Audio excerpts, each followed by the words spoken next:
G tayo.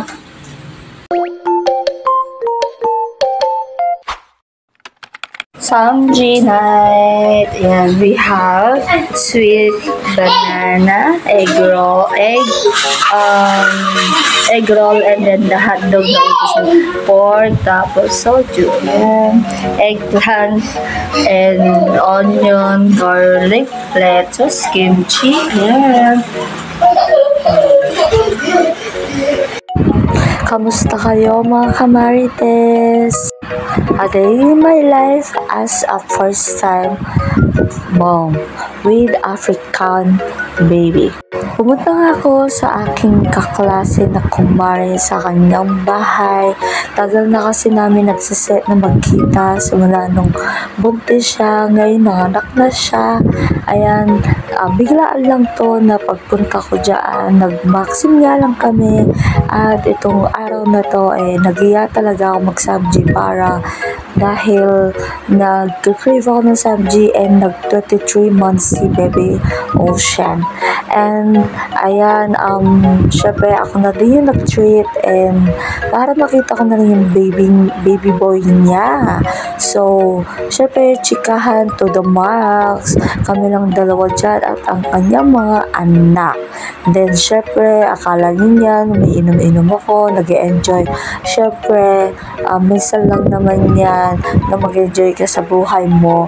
Hindi lang na ina ka lang and kailangan mo rin mag-relax. So, yung soju na yan is minsan lang po akong uminom, tinikman ko lang. And actually, depressed kasi ako dahil nga na-scam ako. So, kailangan kong ma-relax, kailangan kong mag-aliw-aliw at makalimutan dahil syempre, di biro ang mawalan ng pera na ma-scam ka.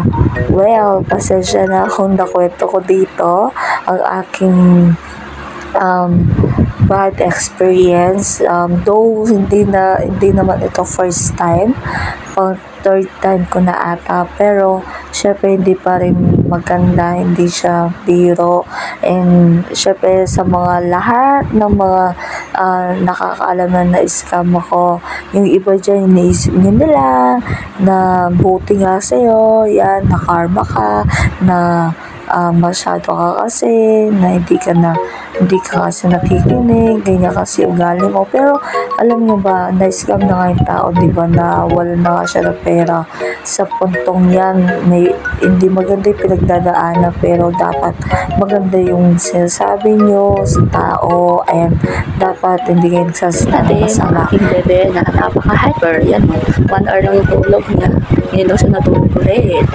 Yan, 5 AM na siya natulog, tapos nagising na 7:30. Umilaw siya ulit natulog. Ay, mga kids. Si Arkin, baby Arkin.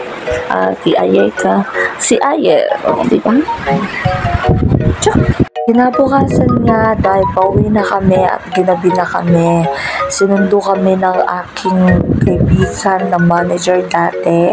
So, nagiya sila mag-KTV sa May Diamond at mag-relax. Syempre, minsan lang naman to.